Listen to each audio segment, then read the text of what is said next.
Y'all aren't ready for this one. And that is because today's book review is 50 Shades of Grey by E.L. James. I am going to review this as seriously as I can. No, I'm not. I do have the most perfect bottle of wine for this book, at least in my opinion, and as close to perfect as you can get.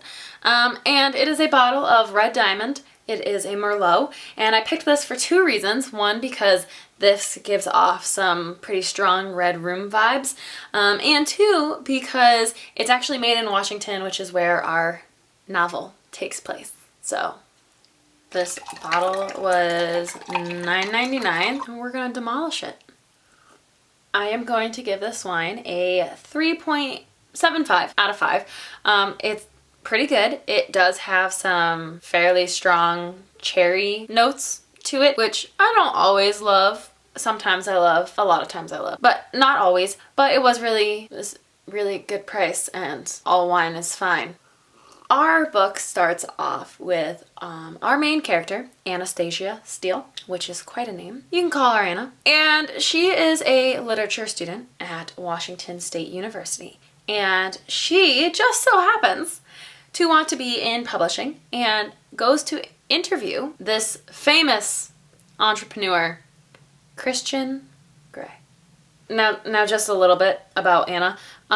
She is like this very romantic, idealistic, love is pure and great and Prince Charming.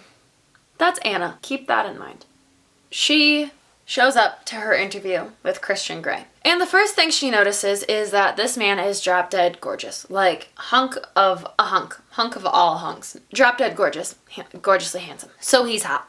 She shows up and he is like very intrigued by her, and he's asking all these questions, and she's kind of like, because he is also very cold. Not like to the touch. Not Edward Cullen cold. Like personality cold.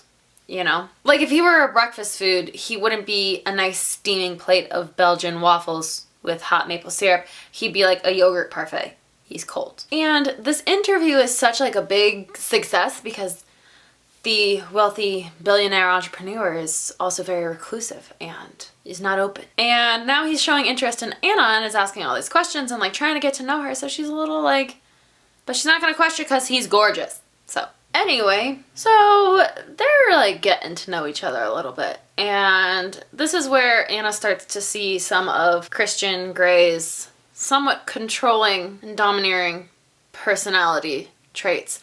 And she's a little questionable of it, a little like, They warm up enough, and eventually Anna ends up crashing at his place because she was a little intoxicated. He's like, yeah, I'm not gonna touch you until I have your written consent to do so. And she's like, what? And then this dude hands over a contract.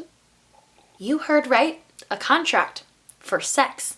He has a contract for this kind of thing because, how does he say it? He's not really a fan of vanilla encounters. And so he has a contract because he is a very dominant personality and he likes someone who is a bit more submissive in his endeavors.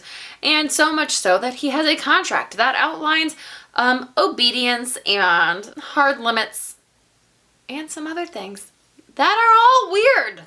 He has rules outlined in this contract for his submissives' sleeping, eating, and dressing habits, right? Like, they have to take care of themselves, essentially. Like, he has to go so far as to put in his hard limits section that there should be no fire involved and, nothing involving children or animals.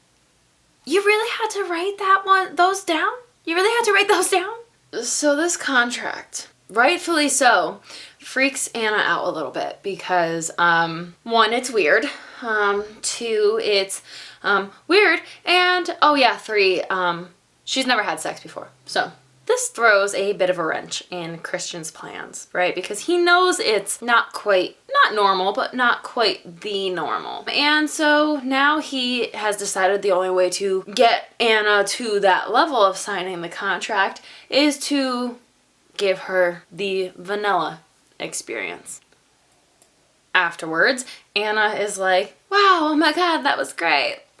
Fantastic. But she's still a little skeptical because she's not exactly thrilled with being humiliated and physically spanked like a child. So she is still a little hesitant in all of this. Oh, and in addition to all of that, like I said, Christian is kind of cold, and so he's not really about the emotional side of the relationship. It's strictly physical. So she's a little weirded out by that too, because like, again, as aforementioned earlier, Anna is a bit of like a, oh my god, Prince Charming and love is perfect and so on and so forth. So this is all like a lot for her. So as the weeks progress, Anna is hoping that Christian will become more emotional, and Christian is hoping that Anna will just sign the freaking contract.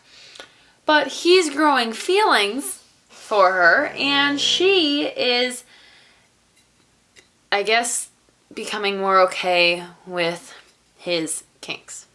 Christian does eventually open up a little bit to Anna. He had a rough childhood and was introduced to this BDSM lifestyle of his by an older woman. And by older woman, I mean older woman.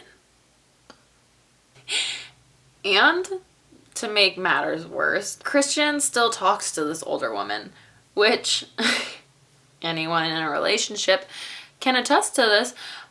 If someone is still talking to someone they used to be intimate with, that's never really a good thing. And also this woman is older. So Anna's super jealous, but also contradicting herself because she's jealous, but she's also like into Christian, but she's worried that the two of them want different things. And so how could it ever work? Also, there's Mrs. Robinson, which is the older woman, and so like Anna is questionable. And like most women who want something that the other person doesn't want, you're focused on it, which is also frustrating because you don't want to be focusing on it, but you're focusing on it because it's driving you nuts.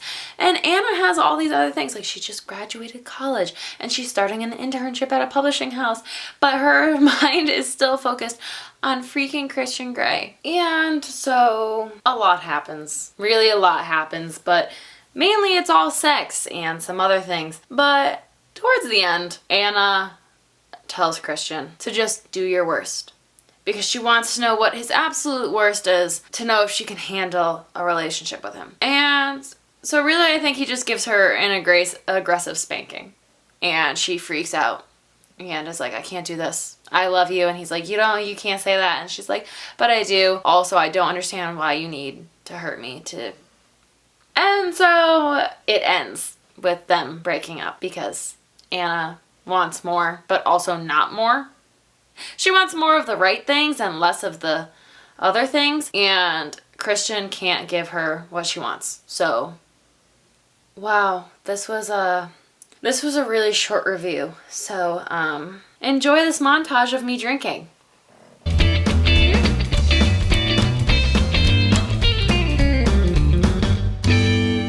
So here's the breakdown. Oh no. Cover design is going to get a 3.5. I get it, the tie, because he's an entrepreneur and also because he likes bondage and he, usually uses a tie, but it could be better. Don't ask me how. So this will get a 3.5. Characters are going to get a 2.5 because Christian is the classic privileged rich boy who, has a little bit of a messed up past, but not really. No one violated him. None of his parents. He still has both of his parents. So I'm sorry, no.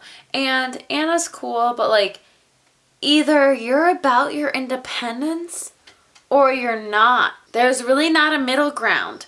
Either you don't want to be submissive or you're okay with that. Figure it out, honey. Plot will get a 3.